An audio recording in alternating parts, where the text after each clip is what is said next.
Sir,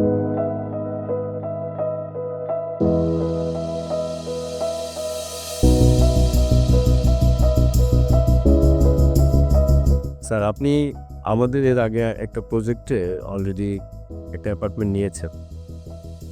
আবারও আমাদের নতুন আরেকটা প্রজেক্টে আপনি আরেকটা অ্যাপার্টমেন্ট পারচেজ করবেন আজকে। তো এএসএসকে আমারও ডেভেলপার্স লিমিটেডের মধ্যে আমাদের মধ্যে এমন কি গুণাগুণ আছে যে আপনি আবার দ্বিতীয়বার আমাদের এখানে ইনভেস্টমেন্ট করার একটা বিশ্বের মানুষের তেতলা একটা সিনিসিসার উদ্দেশ্য থাকে, মানুষের একটা বিশ্বস্ততা বা একটা মানুষ নির্ভরশীলতা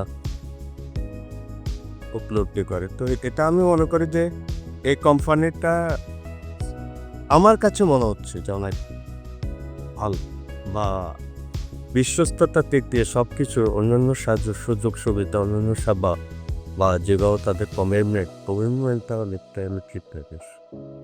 এটা হলো সবচেয়ে বড় দিক। যে কোনো ব্যবসা বা যে কোনো প্রতিষ্ঠান যে কোনো যেটাই হোক তাদের কমিটমেন্টের উপরে টিকে থাকে আছে কিতাবটা।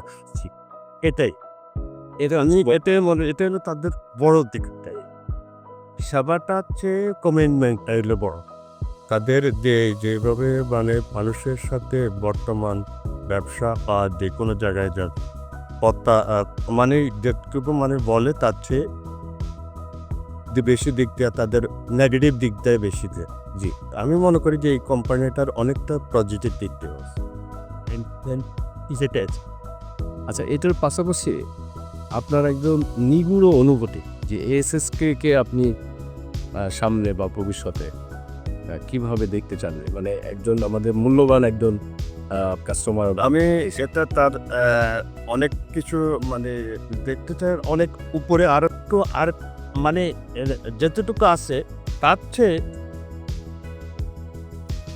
অনেক লেভেল আপ আছে আমি মনে করি। তারপরও আর একটু সুন্দর হোক, আর একটু আরও বৃদ্ধি হোক, এটাই ধন্যবাদ। আরও বৃদ্ধি হোক, প্রতিষ্ঠানটা আর একটু বড় হোক, আমি এটাই বুঝতে পারছি। তার মানে আপনি বললেন যে আমাদের এএসএসকে আমাদের ডেভেলপার্স লিমিটেড এই কোম্পানিটার প্রতি আস্থা রাখা যায়, আস্থা রাখা যায়, বিশ্বাস করা যায়।